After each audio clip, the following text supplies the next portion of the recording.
اعوذ باللہ السمیع العلیم من الشیطان الرجیم، بسم اللہ الرحمن الرحیم۔ محترم ناظرین گرامی، آج میں آپ کے سامنے سورہ بقرہ کی آیت نمبر 5 سے لے کے آیت نمبر 15 تک کچھ تھوڑی سی تفسیر بیان کروں گی۔ آیت نمبر 5 کی تفسیر سے ہم آغاز کرتے ہیں۔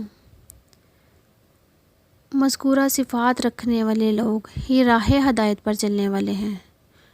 اولئک، یہی وہ لوگ ہیں، اور یہی دنیا اور آخرت میں کامیابی و کامرانی پانے والے ہیں، کیونکہ ان کی امیدیں پوری ہوں گی اور ان کے سب خطرات ٹل جائیں گے۔ جب اللہ تعالیٰ نے مومنین و متقین کی صفات ذکر کی جن کا ظاہر و باطن نہایت صاف شفاف ہوتا ہے، تو ساتھ ہی کافروں کے ایک گروہ کی صفات کا بھی ذکر کر دیا جن کا ظاہر و باطن نہایت ہی خراب ہوتا ہے۔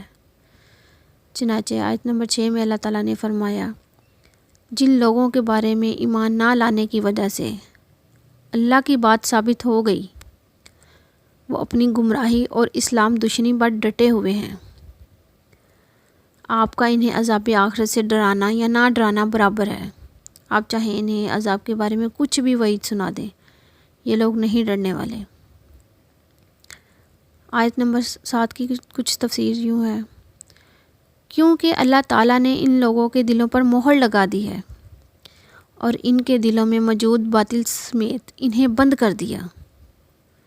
ان کے کانوں پر مہر لگا دی کہ وہ حق کو سامنے ہوتے ہوئے بھی سر تسلیم خم کرتے ہیں اور اسے قبول کرنے کی غرض سے اسے سنتے ہی نہیں، اور ان کی آنکھوں پر ایسے پردے ڈال دیے ہیں کہ حق واضح ہونے کے باوجود انہیں دکھائی نہیں دیتا۔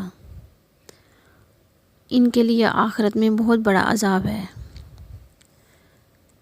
ظاہر و باطن میں خراب صفات والے کافروں کا ذکر کرنے کے بعد منافقین کا ذکر فرمایا، جو بھیڑ کی کھال میں چھپے ہوئے بھیڑیے ہیں، جن کا باطن نہایت برا اور ظاہر عام لوگوں کے سامنے بڑا خوشنما ہوتا ہے۔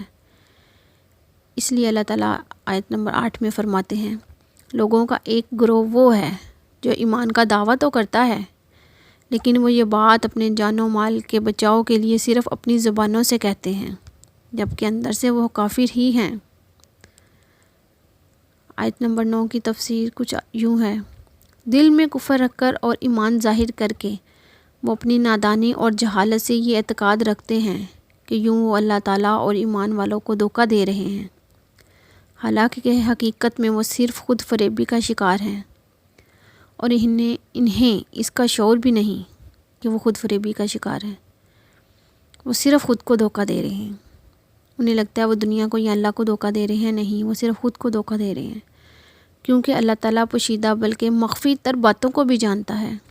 یہ حقائق بیان کر کے اللہ تعالیٰ نے اہل ایمان کو ان منافقوں کے اوصاف اور حالات سے آگاہ کر دیا۔ آیت نمبر 10 کی کچھ تفسیر یوں ہے، ان کے منافقت کے سبب ان کے دلوں کا شک ہے۔ ان کی منافقت کا سبب ان کے دلوں کا شک ہے۔ اللہ تعالیٰ نے ان کے شک کے ساتھ مزید شکوک بڑھا دیے اور انہیں ان کے عمل کی جنس سے بدلہ دیا، گویا جیسی کرنی ویسی بھرنی۔ یہ لوگ جہنم کے سب سے نچلے طبقے میں دردناک عذاب میں ہوں گے، کیونکہ انہوں نے اللہ پر جھوٹ باندھا، لوگوں سے بھی جھوٹ بولا، محمد صلی اللہ علیہ وآلہ وسلم کی لائی ہوئی شریعت کو بھی جھٹلایا۔ انہیں اس کا احساس اور شعور ہی نہیں کہ وہی فسادی ہیں، اور انہیں یہ احساس ہے کہ ان کے کردار عین فساد ہے، نہ انہیں اس بات کا احساس ہوتا ہے کہ وہ فساد پھیلانے والے ہیں، اور ان کا کردار جو ہے وہ مین فساد کا رول ادا کرتا ہے، انہیں اس چیز کا کوئی احساس نہیں۔ آیت نمبر 13 میں اللہ تعالیٰ نے فرمایا کہ جب ان سے کہا جاتا ہے کہ تم بھی محمد صلی اللہ علیہ وآلہ وسلم کے صحابہ کرام کی طرح ایمان لاؤ، تو انکار کرتے اور تمسخر اڑاتے ہیں۔ صحابہ کرام کی طرح وہ ایمان نہیں لاتے بلکہ انکار کر دیتے ہیں اور تمسخر اڑاتے ہیں۔ کیا ہم بھی بیوقوفوں کی طرح ایمان لائیں؟ وہ تو بیوقوف تھے، نعوذ باللہ۔ در حقیقت وہ خود ہی بیوقوف ہیں، لیکن وہ اس حقیقت سے ناواقف ہیں۔ جب وہ اہل ایمان سے ملتے ہیں تو ان سے ڈرتے ہوئے کہتے ہیں کہ ہم بھی تمہاری طرح ایماندار ہیں اور جب اپنے سرداروں اور وڈیروں کے پاس جاتے ہیں تو انہیں اپنی وفاداری کا یقین دلاتے ہوئے کہتے ہیں کہ دراصل ہم اصل میں تمہارے ساتھی ہیں، ہم تو زبانی کلامی تائید کا اظہار کر کے مسلمانوں کا مذاق اڑاتے ہیں۔ آیت نمبر 15 میں ایمان والوں کے ساتھ اس مذاق کے بدلے میں اللہ بھی انہیں مذاق کا نشانہ بنائے گا، یعنی انہیں ان کے عمل کی جن سے بدلہ دے گا۔ وہ اس طرح دنیا میں ان کے لیے مسلمانوں والے احکام رکھے ہیں تاکہ وہ سمجھتے رہیں کہ ہماری سیاست بڑی کامیاب ہے، لیکن روز قیامت جب اللہ تعالیٰ انہیں ان کفر و نفاق کی بنا پر بدلہ دے گا تو انہیں اندازہ ہوگا کہ ہم تو خود مذاق بن گئے ہیں۔ ابھی تو وہ مذاق اڑا رہے ہیں، پھر قیامت والے دن ان کو اندازہ ہوگا کہ ہم تو ایک خود مذاق بن گئے ہیں۔ تب وہ حیران و پریشان ہو کر رہ جائیں گے۔ دنیا میں اللہ تعالیٰ کی طرف سے مہلت ان کی سرکشی اور گمراہی مزید بڑھانے کے لیے ہے۔ استغفر اللہ، اللہ ہمیں ایسے عذابوں سے بچائے، اپنے حفظ و امان میں رکھے۔ ان آیات کے فوائد، آیت نمبر 5 سے لے کر 15 تک آیات جو بیان کی گئی ہیں، ان کے کیا فوائد ہیں؟